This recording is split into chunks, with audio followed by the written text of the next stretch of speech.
లూకాసు వార్త 2వ అధ్యాయం 7వ వచనంలో ఆయనను పశువుల తొట్టిలో పరుండబెట్టెను. ఈ మాటను కొంచెం ఈ రాత్రి జాగ్రత్తగా ఆలోచన చేయాలి. ఇది ఒరిజినల్గా రాయబడినట్లుగా చాలా తొట్టుల గురించి మనం ఈ క్రిస్మస్ దినాల్లో నేర్చుకుంటా ఉన్నాం. అందులో ఒక భాగముగా పశువుల తొట్టి అని దేవుని వాక్యంలో స్పష్టంగా రాయబడతా ఉంది.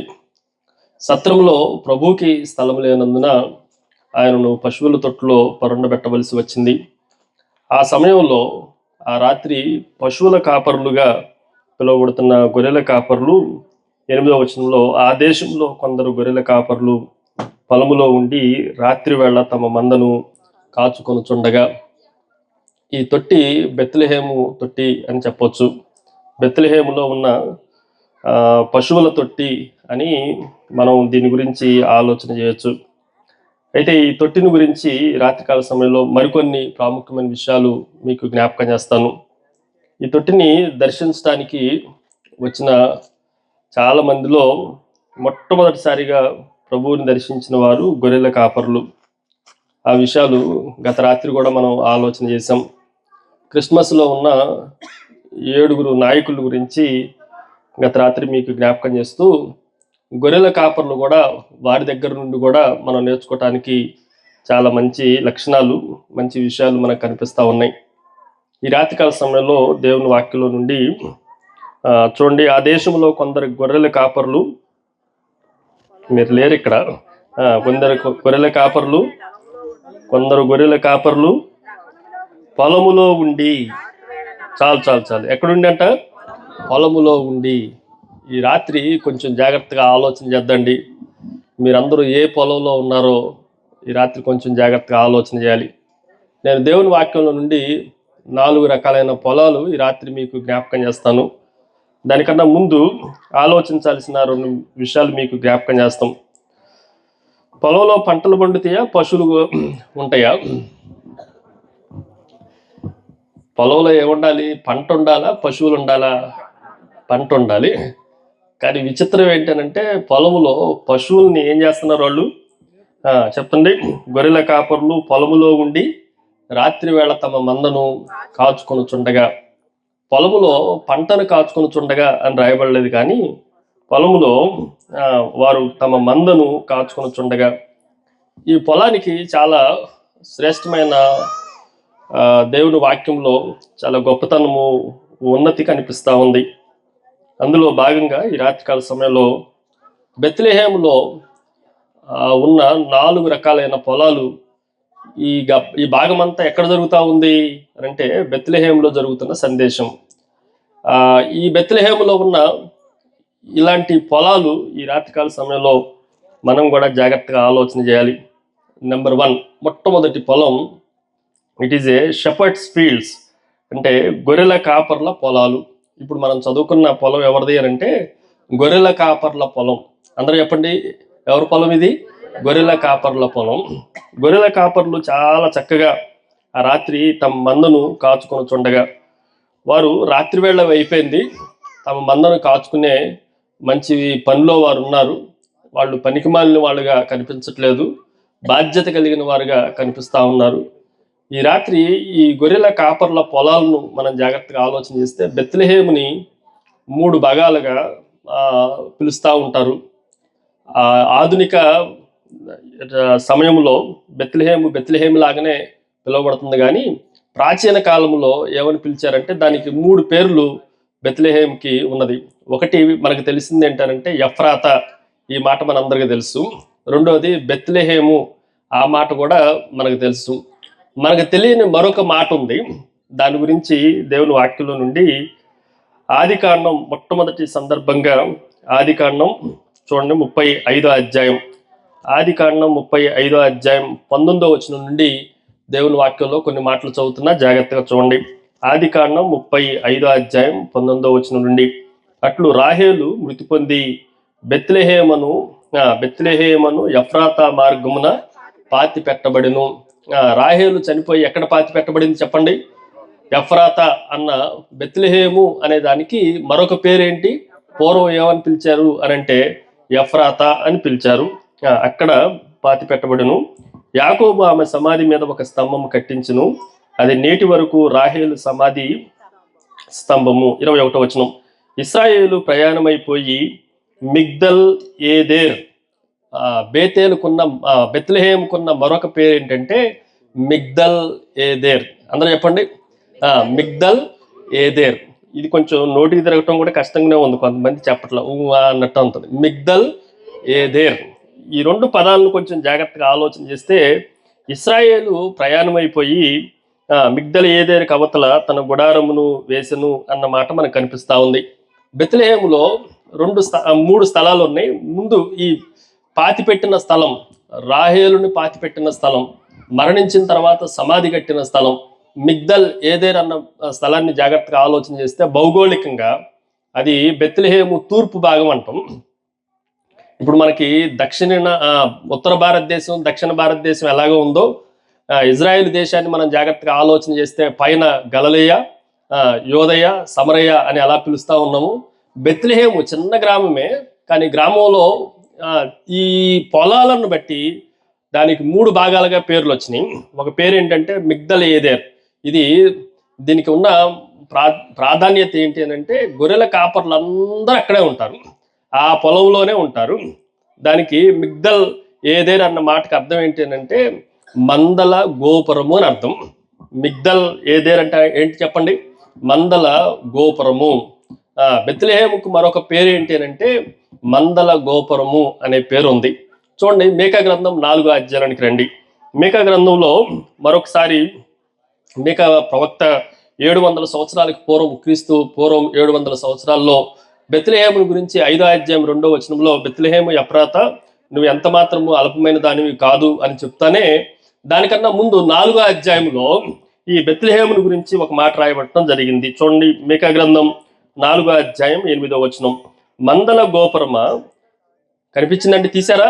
4వ అధ్యాయం 8వ వచనం. మందల గోపురమా, సియోను కుమార్తె పర్వతమా, మునుపటిలాగా యెరూషలేము కుమార్తె మీద నీకు ప్రభుత్వము కలుగును. మందల గోపురమా, మునుపటిలాగా నీకు ప్రభుత్వం కలుగును. ఆ ప్రభుత్వం చేసేవాడు రానయ్యున్న మెస్సయ్య, ఆ రాజ్యాన్ని పరిపాలించేవాడు యేసుక్రీస్తు ప్రభు త్వరలో రాబోతాం అన్నాడు. ఈ బెత్లెహేముకున్న మరొక పేరు ఏంటనంటే మందల గోపురమా. It is a tower of shepherds. ఇంకా చెప్పాలి అనంటే it is a tower of protection. ఇది ఎలాంటిది? ఈ గోపురము అన్న మాటను మనం జాగ్రత్తగా ఆలోచన చేస్తే మందలన్నీ ఆ గోపురం చుట్టూ ఉండేవి, మందలన్నీ ఆ గోపురానికి దగ్గరగా ఉండేవి. అవకాశం ఉంటే ఆ మందలన్నిటిని, ప్రత్యేకమైన గొర్రెల మందలన్నిటిని ఆ గోపురంలో రక్షించడానికి ఆ గోపురము కట్టబడింది. అందుకే బెత్లెహేమును ఏమని పిలిచారంటే మిగ్దల్ ఏదేర్ అని పిలిచారు. లేదంటే మన భాషలో చక్కగా అర్థం అవ్వాలంటే మందల గోపురమా. మందల గోపురం అనే పేరు దేనికి ఇవ్వబడిన పేరు? అది బెత్లెహేము అనే గ్రామానికి ఇవ్వబడిన, దావీదు ఊరికి ఇవ్వబడిన పేరు. దీనిలో నుండి 2 విషయాలు మీకు జ్ఞాపకం చేస్తాను. ఈ టవర్ మనకి ఏమని జ్ఞాపకం చేస్తుంది అంటే, అందరూ గొర్రెల కాపర్లు రాత్రి వేళ కూడా మందలను ఏం చేస్తున్నారంటే చెప్పండి, కాచుకొని చుండగా.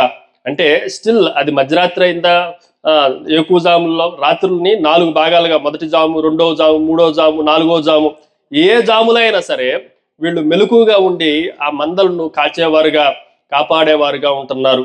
ఇది మనకి ఏమని జ్ఞాపకం చేస్తుందంటే, అందులో నుండి వచ్చిన యేసుక్రీస్తు ప్రభు, ఆ పశువుల తొట్టులో ఉన్న ప్రభు చెప్తున్న మాట ఏంటంటే, నేను గొర్రెలందరికీ మంచి కాపరిని, నేను గొర్రెలందరినీ కాపాడే కాపరిని, గొర్రెలన్నిటినీ నేను సంరక్షించే కాపరిని. అందుకని నన్ను ఏం చేశారు అనంటే ఈ బెత్లెహేములోనికి తీసుకొని వచ్చారు. బెత్లెహేము పొలంలోకి ఎందుకు తీసుకొని రావాల్సి వచ్చింది? బెత్లెహేము పొలంలో ఉన్న ఆ మందల కాపరులను ఎందుకు దేవుని దూత ప్రత్యక్షమై పలకరించాల్సి వచ్చింది? ఎందుకు దేవుని ప్రత్యక్షత ఆ గొర్రెల కాపర్లకు కలిగింది అనంటే, బెత్లెహేము అంటేనే అర్థం ఏంటనంటే మందల గోపురము. బెత్లెహేము అంటేనే ఏంటి చెప్పండి? మందల గోపురము. సో మందలన్నీ గోపురం చుట్టూ ఉన్నట్లుగా యేసుక్రీస్తు మనకు గోపురము లాంటి వాడు, ఆయన మనకు ఆశ్రయము లాంటి వాడు. మనం పాపము నుండి, శాపము నుండి, నరకము నుండి, ఉగ్రత నుండి, భయంకరమైన తీర్పు నుండి, రాబోయే ప్రమాదాలన్నిటి నుండి కూడా గొర్రెల వంటి మనల్ని కాపాడే ఒక టవర్ ఆయన. ఈరోజు మనం జాగ్రత్తగా ఆలోచన చేస్తే, అందుకే యేసుక్రీస్తు ప్రభు బెత్లెహేములో పశువుల తొట్టులో ఆయన పరుండబెట్టవలసిన పరిస్థితులు వచ్చినాయి. కాబట్టి మొట్టమొదటి ఈ పొలానికి పేరేంటి అని అంటే అందరూ చెప్పండి, గొర్రెల కాపర్ల పొలము. ఎవరి పొలం ఇది? గొర్రెల పొలము కాదు. అందరూ చెప్పండి, గొర్రెల కాపర్ల పొలము. అందుకే మందలకి గోపురాన్ని కట్టి వారు బెత్లెహేములో మాత్రమే ఈ సదుపాయాలు ఉన్నాయి. ఇంకెక్కడ ఈ సదుపాయాలు అటు యెరూషలేములో కానీ దాని కింద ఉన్న బేతనియాలో కానీ ఇటువైపున ఉన్న యోదయ పట్టణాల్లో దేంట్లో ఈ అవకాశం లేదు. అందుకే బెత్లెహేములోనే గొర్రెల కాపరుగా ఉండవలసిన యేసుక్రీస్తు ప్రభు రావాల్సి వచ్చింది. మరొక విషయాన్ని మీకు జ్ఞాపకం చేస్తాం. ఎందుకు దావీదు పట్టణం అని బెత్లెహేంకి ఇవ్వబడ్డదంటే మొట్టమొదటిసారిగా దావీదు గొర్రెల కాపరగానే మనకి బైబిల్లో పరిచయం అయ్యాడు. ఆయన రాజుకు ముందు ఎలాంటి వాడు? ఆయన గొర్రెల కాపరి. అందుకే బెత్లెహేము దావీదు పేరుకి దావీదు పురము అని రాయటానికి, మందల గోపురానికి ఈ గొర్రెల కాపరుల యొక్క అందరికీ ఒక మాదిరికరమైన కాపరి ఎవరు అని మనం ఆలోచన చేస్తే బైబిల్లో దావీదుని గురించే చెప్తాం. అందుకే దావీదు బెత్లెహేం నుండి వచ్చిన వాడు గనక, బెత్లెహేమీయుడు గనక దాన్ని ఏమన్నాము అనంటే గొర్రెల కాపర్లకి అది నివాస స్థలము అని చెప్పాము. అందరు వింటున్నారు కదా ఈ రాత్రి. మొట్టమొదటి పొలం పేరేంటి చెప్పండి? ఇది గొర్రెల కాపర్ల పొలము. సో గొర్రెల కాపర్లు అందరూ మనలాగా నిద్రపోవట్ల, 9 అయ్యాకల్లా ఓగట్ల, మధ్యరాత్రులు ఆ మందలన్నిటిని ఏం చేస్తున్నారు? ఏ తొడేలు రాకుండా, ఏ నష్టము రాకుండా, ఏ ప్రమాదం రాకుండా కాపాడుతా ఉన్నారు. అందుకే ఆయన గొర్రె గనుక గొర్రెల కాపరుల చేతిలో ఉండటానికి పశువుల తొట్టులో ఆయన పరుండబెట్టవలసి వచ్చింది. ఆయన గొర్రె గనుక ఎవరికి ముందు ప్రత్యక్షమయ్యాడు? గొర్రెల కాపర్లకి ప్రత్యక్షమయ్యాడు అన్న సత్యాన్ని మనం గ్రహించాలి. అది మొదటి పొలం. అందరూ చెప్పండి, ఎన్నో పొలం అది? మొట్టమొదటి పొలం. రెండో పొలాన్ని మీకు జ్ఞాపకం చేస్తాం. ఈ పొలానికి ఉన్న మరొక పేరుని మనం జాగ్రత్తగా ఆలోచన చేస్తే it is a grain harvest fields అని అంటాం.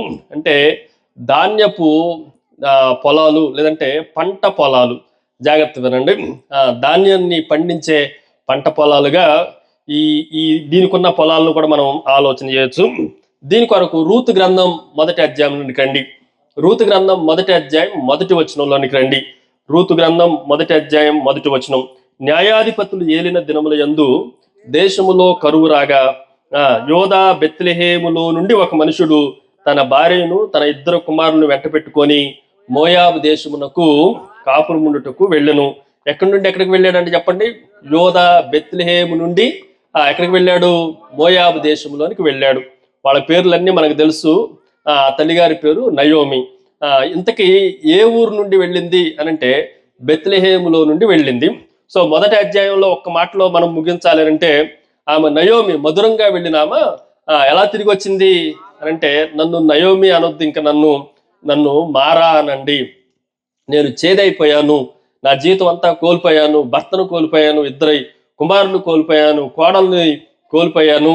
ఇప్పుడున్న ఒకే ఒక కోడలు మోయాబురాలైన రూతుతో మరలా ఎక్కడికి చేరింది? చెప్పండి, ఎక్కడికి చేరింది? బెత్లెహేములోనికి చేరింది. బెత్లెహేములోనికి చేరిన తర్వాత అత్తగారు పెద్ద వయసులోనికి వెళ్ళిపోయింది. ఈ కోడలకి ఏమి పని ఉండటానికి అవకాశం లేదు. మరి ఏం చేయాలి అని అంటే 2వ అధ్యాయం ఇలాగ ప్రారంభించబడింది. 2వ అధ్యాయం 1వ వచనం నుండి కొన్ని మాటలు చదువుతున్నా చూడండి. రూతు గ్రంథం 2వ అధ్యాయం 1వ వచనం 2వ వచనం.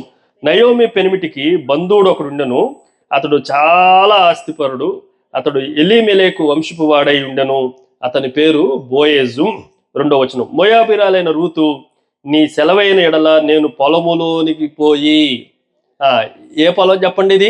ఇది కూడా బెత్లెహేము పొలమే. ఈ పొలాన్ని బోయేజు పొలము అని అనొచ్చు. అందరూ చెప్పండి. దీనికి చాలా పేర్లు చెప్తా, జాగ్రత్త వినండి. ఇది ఏ పొలము అనంటే బెత్లెహేము పొలం. ఇంకా ఏంటి? ఇది ఎవరి పొలం అంట? బోయేజ్ పొలం. బోయేజ్ ఎవరు అనంటే సమీప బంధువుడు. ఆయన మనల్ని విమోచించే సమీప బంధువుడు. బోయేజ్లో నుండే దావీదు నుండే యేసుక్రీస్తు ప్రభు వంశావళి వచ్చినట్లుగా మనం చరిత్ర అంతట్లో మనం వంశావళన్నిటిలో జాగ్రత్తగా ఆలోచన చేయొచ్చు. ఈ బోయేజ్ పొలంలో నుండి నేను 3 విషయాలు మీకు జ్ఞాపకం చేస్తా, జాగ్రత్తగా చూడండి. 2వ వచనం మరలా చదువుతున్నాం. మోయాబీరాలైన రూతు, నీ సెలవైన ఎడల నేను పొలములోనికి పోయి ఎవని కటాక్షం పొందగలను వాని వెనక పరిగనేరుకుందునని నయోమితో చెప్పగా ఆమె, నా కుమారి పొమ్మనెను. జాగ్రత్తగా ఈ మాటలు వినండి. ఈ రాత్రి బోయేజు ఎవరికి సాదృశ్యంగా ఉన్నాడని చెప్పాను? బోయేజు మన ప్రభు అయిన యేసుక్రీస్తుకి సాదృశ్యంగా ఉన్నాడు. యేసుక్రీస్తు మనకు సమీప బంధువుడు. రెండవది, మన జీవితాల్లో మన బ్రతుకుల్లో ఉన్న అన్ని రకాలైన బంధకాల నుండి విమోచించే విమోచకుడు. రూతుని ఏం చేశాడు అని అంటే కేవలం బోయేజు మాత్రమే విమోచించగలడు, ఇంకెవరూ విమోచించడానికి అవకాశం లేనే లేదు. ఇంతకేమో ఎవరు అని మనం ఆలోచన చేస్తే అన్యురాలు, మోయాబురాలు. ఆ విషయాలు కూడా మనకు ఆలోచన చేయొచ్చు. ఆ తర్వాత మరొక మాట ఏంటి అంటే అసలు పంటను ఏరుకుంటుందా అంటే అసలు పంట ఏరుకున్నట్ల పంట అంతా వెళ్ళిపోయిన తర్వాత పరిగె వేరుకుంటా ఉంది. ఇది ఏమని మనకి జ్ఞాపకం చేస్తుంది అని మనం ఆలోచన చేస్తే అన్యులైన మనలకి దేవుని కుటుంబంలో సంబంధం లేని మనకి, దూరముగా వెలివేయబడిన మనకి, లోకములో ఉన్న మనలందరికీ సమీప బంధువుడు ఒకడున్నాడు. ఆయన మన ప్రభు అయిన యేసుక్రీస్తు. ఒక ఆమె ఇలాగే అన్యురాలు వచ్చి ప్రభు దగ్గరకు వచ్చిన తర్వాత, అయ్యా నువ్వు యూదులకు మాత్రమే వచ్చావా, యూదులను మాత్రమే దర్శిస్తావా, మమ్మల్ని కూడా దర్శించిందంటే నేను మీకు ఎట్టి పరిస్థితుల్లో మిమ్మల్ని దర్శించడానికి నేను రానే, నశించిపోయిన ఎవరి దగ్గరకు వచ్చానంట, నశించిపోయిన యూదుల దగ్గరికి మాత్రమే నన్ను దేవుడు పంపించాడు. ఆ ఉపమానం అంతా మనకు తెలుసు. ఏమని చెప్తుంది అని అంటే రొట్టెలు కూడా కుక్కలు కూడా ఏం చేస్తాయి, బల్ల మీద నుండి కింద పడుతున్నా ఎలాగో అప్రోచ్ అవుతున్నాం అని మనం జాగ్రత్తగా ఆలోచన చేస్తే దేవునికి సమీపంగా లేని మనం ఈ బోయేజ్ దగ్గర ఏమని నేర్చుకోవచ్చు అని అంటే అందరికీ విమోచన ఉంది. మనము దేవుని కుటుంబీకులం కాకపోయినా మనందరికీ యేసుక్రీస్తు ద్వారా మనకు విమోచన కలదు అన్న సత్యాన్ని మనము గ్రహించాలి. ఆ అధ్యాయం చివరి వచనంలోనికి రండి. చివరి వచనాన్ని మనం జాగ్రత్తగా ఆలోచన చేస్తే 2వ అధ్యాయం 23వ వచనం. కాబట్టి యవల కోతయు గోధుమల కోతయు ముగియు వరకు ఆమె ఏరుకొనుచు బోయేజు పనికత్తల యొక్క నిలకడగా ఉండి తన అత్త ఇంట నివసించను. ఈ మాటను జాగ్రత్తగా వినండి. ఈ పొలానికి ఏమని పేరు చెప్పానంటే ధాన్యపు పొలము, లేదంటే పంట పొలము. ఇది ధాన్యాన్ని స్వీకరించే పొలం. ఏవేమి ధాన్యాలు ఉన్నాయి అనంటే 2 పంటలు మనకు కనిపిస్తా ఉన్నాయి. ఒకటి చెప్పండి యవల కోత, రెండోది గోధుమల కోత. జాగ్రత్త వినండి. ఈ ధాన్యము దేనికి సాదృశ్యంగా ఉంది అని మనం ఆలోచన చేస్తే మన ప్రభు అయిన యేసుక్రీస్తుకి తర్వాత బెత్లెహేము అనే పదానికి అసలు సిసల అర్థం ఏంటి అని అంటే it is a house of bread. అంతే కదా, అదేంటి చెప్పండి, రొట్టెల ఇల్లు.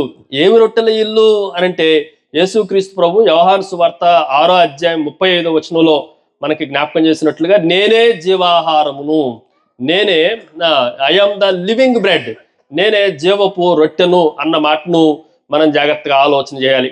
కానీ 2 పంటలు మనకు కనిపిస్తా ఉన్నాయి. ఒకటి యవల పంట, రెండోది ఏంటి చెప్పండి, గోధుమల పంట. ఈ పంటల గురించి కొంచెం జాగ్రత్తగా ఆలోచన చేస్తే యవల పంట దేనికి సాదృశ్యంగా ఉంది అనంటే కటికి పేదలకి సాదృశ్యంగా ఉంది. ఎవరు తింటారు అనంటే చాలా పేదవారు మాత్రమే దానిని తినటానికి అవకాశం ఉంది.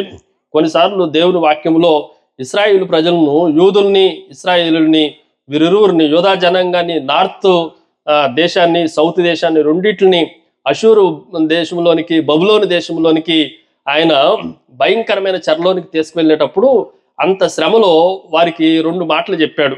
వారి తీర్పు ఎలా ఉంటుందో యెహెజ్కేలు గ్రంథంలో నుండి 2 విషయాలు మీకు చదువుతున్నా, జాగ్రత్తగా చూడండి. యెహెజ్కేలు గ్రంథం 4వ అధ్యాయం 11, 12 వచనాల్లో ఇలాగ రాయబడ్డాయి. నీళ్లు కానీ అక్కడ ఉన్న పరిస్థితుల్ని ఎంత దారుణమైన పరిస్థితుల్లోనికి తీసుకొని వచ్చారు అని మనం ఆలోచన చేస్తే చదువుతున్న చూడండి. యెహెజ్కేలు గ్రంథం 4వ అధ్యాయం 11వ వచనం. నీళ్లు కొల ప్రకారము అరపడి చొప్పున ప్రతిదినము త్రాగవలను, వేళ్లకును త్రాగవలను. అంటే దాని అర్థం ఏంటి అని అంటే మీకు ఎంత కష్టం వచ్చింది అనంటే నీళ్లు తాగటానికి కూడా ఒక గ్లాస్ ఉంది, ఆ గ్లాసు నీళ్లే తాగాలి. వేళ్ళకు అని రాయబడలా. ఇన్ ప్రాపర్ టైం అంటే వాళ్ళు ఒక టైం పెడతారు, ఆ టైంలోనే నీళ్లు తాగాలి. మనకి దాహం అయినప్పుడల్లా తాగుతామా, టైం పెడితే ఆ టయానికి తాగమంటే తాగుతామా అంటే ఆ రోజుల్లో దేవుడు అంత కరువుని తీసుకొని వస్తాడు. దేవునికి వ్యతిరేకంగా ఉన్న ప్రజల జీవితాలు ఎలా ఉంటాయి అనంటే నీళ్లు కూడా చాలా స్ట్రిక్ట్గా ఇవ్వబడుతున్నాయి. మన ఇష్టం వచ్చినట్లుగా త్రాగటానికి అవకాశం లేనే లేదు. దాని కింద మరొక మాట రాయబడింది. ఏంటి చెప్పండి, 12వ వచనం ఏమని రాయబడింది, యవల అప్పము. అంటే యవల అప్పము అనేది యవలలో అంటే బార్లీ అని అంటాం. అది ఇప్పుడు కాస్ట్లీ అయింది, కానీ ఆ రోజుల్లో అది చాలా పేదలు తినే ఆహారం. దాన్ని దేంతో కలుపుకున్నారంటే చూడండి, అక్కడ ఎవల అప్పమ్మ చేసి వారు చూచుచుండగానే దానిని మనుష్య మలముతో కాల్చి భుజింపవలను. అంటే అందులో తినటానికి కూడా ఏమీ లేదు. ఎవల రొట్టెలు అంత చీపుగా ఉండేవి, అంత కఠికమైన పేదరికాన్ని చూపించేవి అన్న సత్యాన్ని మనం గ్రహించాలి.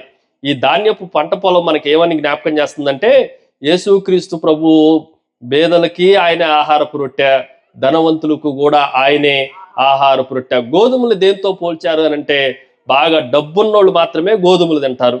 ఎవరు తింటారు అనంటే కటికి పేదవారు మాత్రమే తింటారు. అందుకే శ్రేష్టమైన గోధుమలతో నేను మిమ్మల్ని, మనకి పాట కూడా తెలుసు కదా, శ్రేష్టమైన గోధుమలతో మనం ప్రభు మనల్ని తృప్తిపరిచేవాడు.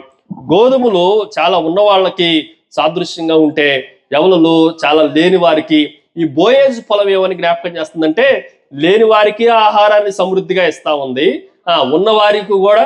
సో లోకం అంతా రెండు గ్రూపులు అనుకుంటే, ఉన్నవాడు లేనివాడు, విడిపించగలిగిన వాడు విడిపించలేని వాడు, స్వతంత్రత కలిగిన వాడు స్వాతంత్ర్యం లేనివాడు, రిడప్షన్ కావాల్సిన విమోచింపబడటానికి అవకాశం ఉన్నవాడు, విమోచింపబడటానికి కూడా అవకాశం లేనివాడు. ఇక్కడ ఉన్న రూతుని కానీ, వారి అత్తగాని కానీ, నయోమిని కానీ విడిపించాలి అంటే బోయేజ్ తప్ప ఇంకెవరు విడిపించడానికి అవకాశం లేనే లేదు. ధనవంతులైనా దరిద్రులైనా దేవుడు మాత్రమే. అందుకే కొండ మీద ప్రసంగం చేసినప్పుడు 3 దినాలు 5 రొట్టెలు 2 చేపలు, మనకు స్టోరీ తెలుసు కదా. యోహాను సువార్త 6వ అధ్యాయంలో కూడా ఆ చిన్నవారి చేతిలో ఉన్నది ఏ రొట్టెలు ఉన్నాయి? ఎవల రొట్టెలు ఉన్నాయి. అంటే ఆ వచ్చిన వాడు చాలా కటిక పేదవాడు. కానీ ప్రభు ఏం చెప్పగలిగినంటే, అదే ఎవల రొట్టెలు తీసుకొని, మీరు ఎక్కడుందని చూస్తున్నారు అనుకుంటా, 6వ అధ్యాయంలో యోహాను సువార్త 6వ అధ్యాయం, యోహాను సువార్త 6వ అధ్యాయం 9వ వచనంలో ఈ మాట చదువుతున్నా చూడండి. యోహాను సువార్త 6:9, ఇక్కడ ఉన్న ఒక చిన్నవాని యొద్ద 5 ఎవల రొట్టెలు 2 చిన్న చేపలు ఉన్నవి, కానీ ఇంతమందికి అవి ఏమాత్రమని ఆయనతో అనగా. మిగిలిన కథనం అంతా మనకు తెలుసు కాబట్టి 5 రొట్టెలు 2 చేపలను ఏం చేశాడు ప్రభు?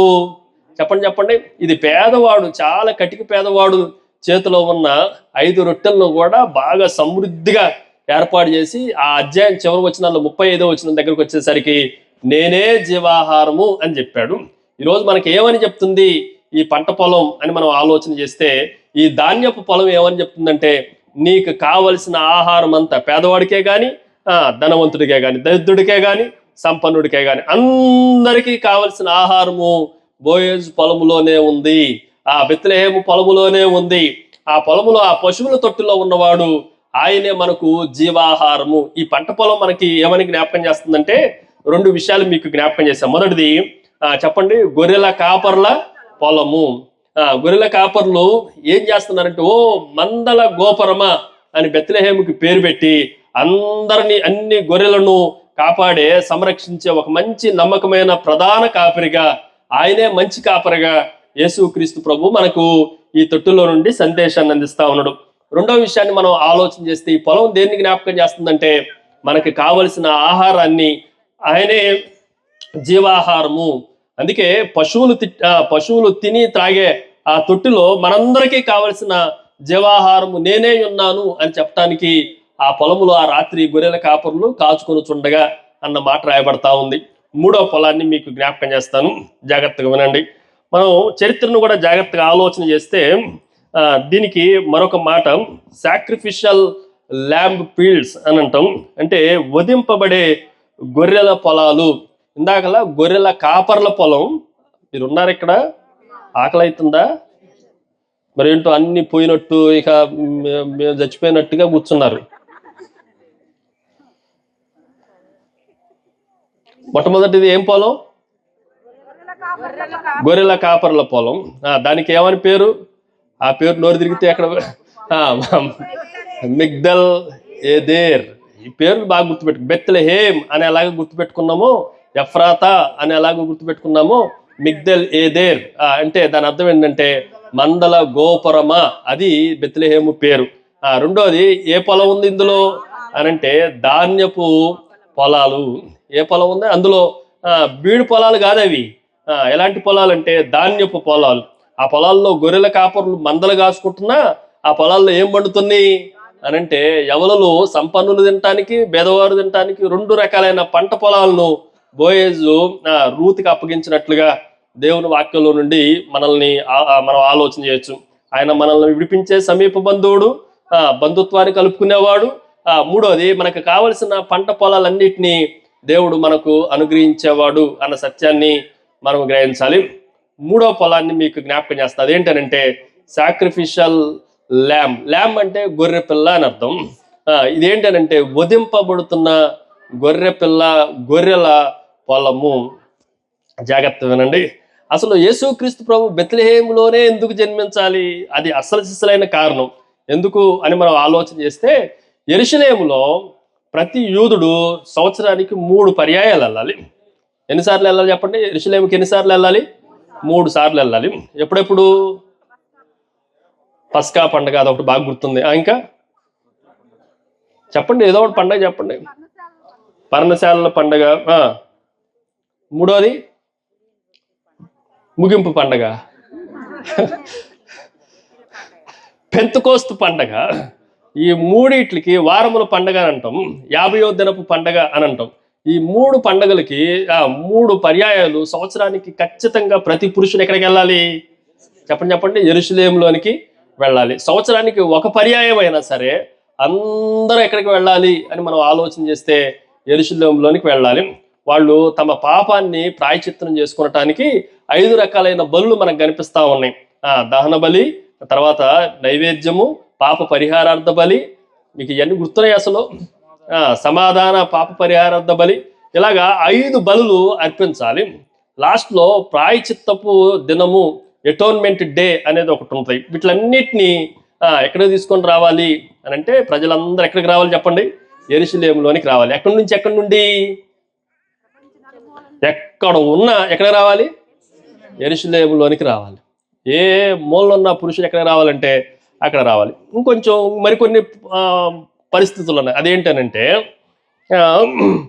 ఎవరన్నా పిల్లలు పుట్టిన తర్వాత తొలిచూలు కుమారుణ్ణి ఎక్కడ తీసుకొని రావాలి? యెరూషలేము మందిరంలోనికి తీసుకొని రావాలి. వారి శక్తి సామర్థ్యం కొలది ఏం చేయాలి అని అంటే, గొర్రెలు కానీ లేదంటే గువ్వలను కానీ, ప్రభు అయితే పేదవాడు కనుక గువ్వలని తీసుకొని వచ్చారు. అయితే ఇవన్నీ ప్రపంచ నలుమూల నుండి ఈ గొర్రెలను తీసుకొని రావటం వల్ల కాదు. వాళ్ళు ఏం చేశారనంటే, ఎక్కడ ఉన్నా సరే ఆ గొర్రెలన్నిటినీ యెరూషలేములో వధింపబడే ప్రతి గొర్రె పిల్ల ఎక్కడ దొరుకుతుందంటే బెత్లెహేములోకి రావాలి. బెత్లెహేముకి వచ్చి బెత్లెహేములో గొర్రె పిల్లను తీసుకొని యెరూషలేములోనికి వెళ్ళి యెరూషలేములో వధించాలి. అది రూలు. ఇక్కడ రాత్రి కాపలా కాసేవాళ్ళు అవి పిచ్చి గొర్రెలు కాదు, ఏదో పనికిమాలిన గొర్రెలు కాదు. ఆ గొర్రెలు ఏ గొర్రెలు అంటే పస్కా కొరకు సిద్ధపరచబడుతున్న గొర్రెలు. ఈ గొర్రెలన్నిటిని ఎక్కడ తీసుకెళ్లాలంటే యెరూషలేములోనికి తీసుకెళ్ళాలి. అందుకే చాలా జాగ్రత్తగా ఒళ్ళు దగ్గర పెట్టుకొని కాస్తున్నారు. అందులో ఇంకా చెప్పాలంటే సంవత్సరం మాత్రమే సంవత్సరం వయసు ఉన్న గొర్రె పిల్లలను చాలా జాగ్రత్తగా వాళ్ళు ప్రొటెక్ట్ చేయాలి. ఏ మాత్రము దానికి చిన్న నష్టం కలిగినా, చిన్న దెబ్బ తగిలినా అది బలి అర్పించడానికి అవకాశం లేదు. అది ఏ మాత్రం గుడ్డిదైనా, కుంటిదైనా, గూనిదైనా దాన్ని ఏ మాత్రం బలి అర్పించడానికి అవకాశం లేదు. ఇక్కడ ఉన్న గొర్రె పిల్లలన్నిటిని మనం జాగ్రత్తగా ఆలోచన చేస్తే చాలా శ్రేష్టమైన గొర్రె పిల్లలు ఉండాలి. యాజకుడు ఈ బెత్లెహేము నుండి తీసుకొని వచ్చిన గొర్రె పిల్లలో ఏదన్నా డిఫెక్ట్ను చూస్తే బెత్లెహేములో ఉన్న గొర్రెల కాపర్లకి శిక్ష అనుభవించబడుతుంది. అందుకని ఈ గొర్రెల కాపర్లు ఎక్కడ ఉండాలంటే, వాళ్ళకి సొంత ఇళ్ళున్నా, అన్నీ ఉన్నా వాళ్ళు మాత్రం పొలంలోనే ఉండి ఆ రాత్రి తీవ్రంగా కాచుకొని చుండగా ఇది ఏమని జ్ఞాపకం చేస్తుంది అంటే, ఇదిగో బెత్లెహేములో ఉన్న తొట్టులో ఉన్న ఈ గొర్రె మనందరి కొరకు వధింపబడుతున్న చెప్పండి, ఇదిగో లోక పాపములను మోసుకొని పోవచ్చున్న దేవుని గొర్రె పిల్ల. ఈ గొర్రె పిల్లను ఎక్కడ తీసుకొని రావాలి అని అంటే, ఒక రోజున యెరూషలేములోనికి తీసుకొని రావాలి. ఈ గొర్రె పిల్ల ఎవరు అని మనం ఆలోచన చేస్తే, కొరింథీయులకు రాసిన 2వ పత్రికలో ఒక మాటను చదువుతున్నా చూడండి. కొరింథీయులకు రాసిన 2వ పత్రిక, కొరింథీయులకు రాసిన మొదటి పత్రిక 5వ అధ్యాయం 7వ వచనంలో ఈ మాట ఇలాగ రాయబడింది. కొరింథీయులకు రాసిన మొదటి పత్రిక 5వ అధ్యాయం 7వ వచనం, మీరు పులిపిండి లేని వారు గనక క్రొత్త ముద్ద అవుటకై పాతదైన పులిపిండిని తీసి పారవేయడి. ఇంతేకాక క్రీస్తు అను మన పస్కా పశువు వధింపబడెను. ఎవరన్నా ప్రభువుని పశువు అంటారండి? కానీ పశువు అన్నా కూడా మిమ్మల్ని ఇక్కడ కూర్చున్న ఎవరన్నా పశువు అంటే ఊరుకుంటారా? చెప్పండి చెప్పండి. ఎవరన్నా అంటే ఏం పశువు అయ్యా నువ్వు అని అంటే ఊరుకుంటావా? మానవ జీవితాలన్నీ విచిత్రంగా ఉంటాయి. మనల్ని ఎవరన్నా సరే కుక్క అన్నారనుకోండి, చాలా సీరియస్గా ఉంటాం. అదే మనల్ని సింహం అంటే చాలా హ్యాపీగా ఫీల్ అవుతాం. విషయం ఏంటనంటే కుక్క విశ్వాసం కలిగిన జంతువు, దాంతో ఎవరు పోల్చిన అంత ఇష్టపడం. మరి సింహం క్రూరత్వం కలిగింది. క్రూరత్వం కలిగిన దాన్ని పోలిస్తే మాత్రం అబ్బా నన్ను భలే అన్నారండి. ఒకవేళ మిమ్మల్ని పశువు అంటే ఈ రాత్రి ఉంటారేడా? మీరేమంటారంటే లేచి నువ్వే పశువు, నందిగాం పశువు అని నన్ను అనేసి మీరందరూ వెళ్ళంకి పశువులన్నీ వెళ్ళిపోతాయి. కానీ ఈ బెత్లెహేములో ఉన్న పశువుల తొట్టిలో ఉన్నవాడు ఎలాంటి వాడంటే మన కొరకు వధింపబడిన పస్కా పశువు. ముంగుర్తిగానే ఇది ఏమని చెప్తుందంటే, బెత్లెహేము అంటే అర్థం ఏంటంటే బెత్లెహేము పొలంలో ఉన్న విషయం ఏంటనంటే, అందరూ చెప్పండి, ఇది వధింపబడుతున్న గొర్రె పిల్లల పొలము. సో ఎవరైనా సరే ఎక్కడికి రావాలంటే బెత్లెహేము యెరూషలేము నుండి కనీసం 6 మైళ్ళ దూరం ఉంటుంది. వాళ్ళు ఎక్కడి నుంచో ఎక్కడో నజరేతు నుండి 90 కిలోమీటర్ల నుండి గొర్రెపిల్లని ఇలా మోసుకొని యెరూషలేములోనికి రాలేరు. ఇంకా వేరే ఏ స్థలంలో వధింపబడే గొర్రెపిల్లలు ఉండటానికి అవకాశం లేదు. ఎందుకు బెత్లెహేములోనే ప్రభు జన్మించాలంటే చాలా కారణాలు చెప్తాయి రాత్రి మీరు వినాలి. కానీ అందులో ఒక భాగం ఏంటి అని మనం ఆలోచన చేస్తే, వధింపబడుతున్న గొర్రె పిల్లలన్నీ ఏ పొలంలో ఉంటాయి? చెప్పండి. బెత్లెహేము పొలములోనే ఉండాలి. ఇంక ఏ పొలములో ఉన్నా అది వధింపబడుతున్న గొర్రెపిల్లకి ఏ మాత్రమో అవకాశం లేదు. ఈ రాత్రి మీకు అర్థమవుతుంది అనుకుంటున్నా దేవుని వాక్యం. అందుకని ప్రతి ఒక్కరు ఎక్కడికి రావాలి అని అంటే బెత్లెహేములోనికి రావాలి. బెత్లెహేములో ఆ గొర్రెపిల్లను కొనుక్కోవాలి. యెరూషలేములోనికి వెళ్ళాలి. వారి పాపములను ప్రాయచిత్తం కొరకు అక్కడ ఆ గొర్రెపిల్లను ఏం చేయాలి? వధించాలి. మనందరి కొరకు వధింపబడుతున్న వధకు సిద్ధమైన గొర్రెపిల్ల వలె ఆయన ఒక రోజున యెరూషలేములోనికి రావాలి అని అంటే ఆయన ఎక్కడ జన్మించాల్సి వచ్చింది? బెత్లెహేము పొలములో జన్మించాల్సి వచ్చింది. ఈరోజు మనం జాగ్రత్తగా ఆలోచన చేస్తే 3 విషయాలు చెప్పారు. మొదటిది ఏమని చెప్పానండి? గొర్రెల కాపరుల పొలము. దీన్ని మిగ్దేల్ ఏదేర్ అని అంటాం, లేదంటే మందల గోపర పట్టణము అని పిలుస్తాం. రెండోది మీకేమని జ్ఞాపకం చేశాను, ఇది ధాన్యపు పంట పొలము. ఈ మాటను కూడా మనం జాగ్రత్తగా ఆలోచన చేస్తే దరిద్రులైన వారికైనా సరే, ధనవంతులైన వారికైనా సరే కావలసిన మనము దేవునితో పాటు ఉండవలసిన వారు యూదులం కాకపోయినా, మనము అన్య జాతులైన వారైనా సరే, మనం అన్యులు అయినప్పటికీ మన సమీప బంధువుడు ఎవరు అని మనం ఆలోచన చేస్తే మెస్సయ్యనే మనకు సమీప బంధువుడు. ఆయనే మనల్ని విడిపించగలిగిన వాడు, ఆయనే మన ఆకలి తీర్చగలిగిన వాడు. ఎన్ని సంవత్సరాలు ఉంటే ఈ పంట కోసేంత వరకు నీవు నా పొలములోనే నిలిచి ఉండి అన్న మాట చాలా ప్రాముఖ్యమైనది. నువ్వు అటు ఇటు పోవాల్సిన అవసరం లేదు. సమృద్ధి అయిన నువ్వు వేరే ఎవరి దగ్గరికి వెళ్ళాల్సిన అవసరం లేదు. ఏ దేవుడి దగ్గరికి వెళ్ళాల్సిన అవసరం లేదు. ఏ గోపురాల దగ్గరికి వెళ్ళాల్సిన అవసరం లేదు. ఇక్కడ నిలిచి ఉంటే నీకు కావలసిన సమృద్ధి అయిన ఆహారం నీకు దొరుకుతుంది. మూడో పొలం ఏమని చెప్పండి? ఇది వధింపబడుతున్న గొర్రె పిల్లల పొలము. అక్కడికి తీసుకెళ్లే గొర్రె పిల్లలన్నీ ఎవరి అనంటే ఒక రోజున వధింపబడే గొర్రెలవి. ఏదో ఒక రోజున యేసుక్రీస్తే గాని ఎవరైనా వచ్చారంటే యెరూషలేము పట్టణములో మందిరము జాగ్రత్తగా ప్రతిష్ఠించబడినప్పుడు సొలొమోను 1,20,000 గొర్రెల్ని వధించాడంట.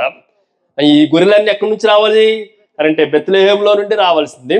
మన ప్రభువైన యేసుక్రీస్తు అనే పస్కా పశువు కూడా యెరూషలేములో వధించబడే ముందు ఆయన ఎక్కడ జన్మించాల్సి వచ్చింది అనంటే బెత్లెహేములో జన్మించవలసి వచ్చింది.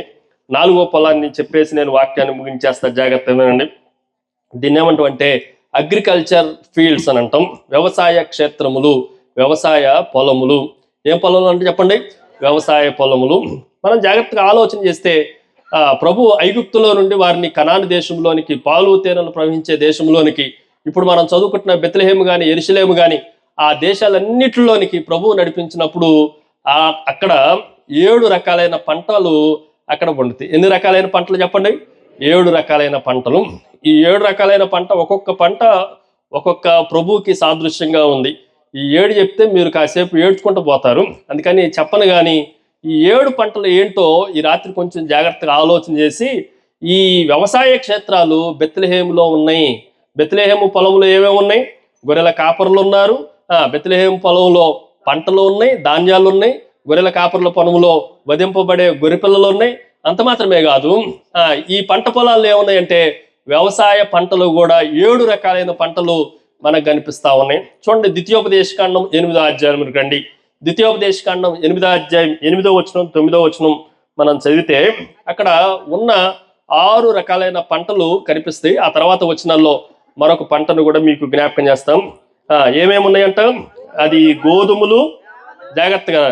రెండవది యవలు, మూడవది ద్రాక్ష చెట్టు, నాలుగవది అంజూరపు చెట్టు, ఐదవది దానిమ్మ పండ్లు గల దేశము. మన దేశంలో ఏం పండుతాయి? వరిగడ్డి, పచ్చిగడ్డి, ఎండుగడ్డి, మామిడికాయలు పండుతాయి కదా. చాలా ఉన్నాయి మనకి పంటలు. కానీ ఆ దేశాల్లో బెత్లెహేములో స్పెసిఫిక్గా 7 పంటలు, అద్భుతమైన పంటలు. ఏమేమి అంటే ఇవన్నీ ప్రతిదానికి ప్రభువే సాదృశ్యం. మొదటిది ఏం పంట చెప్పండి? గోధుమ పంట. రెండవది యవలులు. మూడవది ద్రాక్ష చెట్టు. దేనికి సాదృశ్యం చెప్పండి? ఆయనే నిజమైన ద్రాక్షవల్లి. నాలుగవది అంజూరపు చెట్టు. ఐదవది దానిమ్మ పండ్లు. దెన్ ఆరవది ఒలీవా చెట్టు. ఏంటి చెప్పండి? ఒలీవా నూనె. తర్వాత తేనెయు దేశము. తర్వాత 7వది ఇక్కడ రాయబడలేదు, తర్వాత అధ్యాయంలో రాయబడింది. అదేంటి అని అంటే ఖర్జూరము, పామ్ ట్రీస్. ఇంకేమున్నాయి అనంటే ఖర్జూరపు మట్టలు పట్టుకొని వచ్చారు కదా, వారు ఏం చేశారు? ఖర్జూరపు చెట్లు కూడా ఉన్నాయి. ఈ 7 రకాలైన వ్యవసాయ క్షేత్రాలు, పొలాలు బెత్లెహేము చుట్టూ ఉన్నాయి. ఏమేమి ఉన్నాయి? గోధుమలు, శ్రేష్టమైనవి గోధుమలు ఉన్నాయి. ఇంకేమేమి ఉన్నాయి చెప్పండి? యవలలు ఉన్నాయి. ఇంకా తీగలలాగా ఉండేవి 3 ఉన్నాయి. ఏంటి ఆ తీగలు అనంటే ద్రాక్ష తీగలు ఉన్నాయి, అంజూరపు చెట్లు, అంజూరపు అడలు ఉన్నాయి.